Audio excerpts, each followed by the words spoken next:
Patay ang dalawang inihinalang karnaper matapos nilang makipagbarilan sa mga pulis Cavite. Patuloy namang tinutugis ang kasamahan nilang nakatakas. Nakatutok si Mav Gonzales.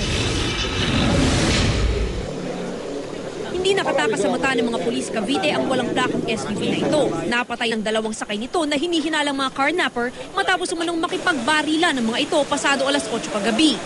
Pero nakatakas ang isa pang kasamahan ng napatay ng mga sospek.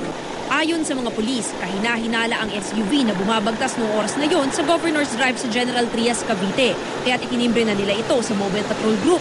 Nang makitang may humahabol sa kanila, ipinasok daw ng mga sospek ang SUV sa talahibang katabi ng highway. I take advantage nila yung taas ng mga damo.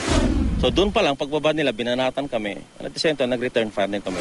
Na-recover sa mga sospek ang isang shotgun at isang caliber 45 pistol sa loob ng SUV. Nakuha rin ang plakang TJO 789 na nakatago sa upuan at isang ID. Kinukumpirma na ng mga otoridad kung ang taong nasa ID ang siyang registered owner ng sasakyan. Sunod-sunod ito kasi nangyaring karnaping na yan. Actually kahapon, dito sa Bacoor, sa SM Bacoor, mayroong isang nakaparada sa parking area na Hyundai Elantra na nang balikan nung may-ari ay wala na doon sa parking area. Inaalam na ng pulisya kung kabilang sa mga kilalang grupo ng carnappers ang tatlong sospek. Nagsasagawa din ng follow-up operation para mahuli ang nakatakas na nilang kasamahan.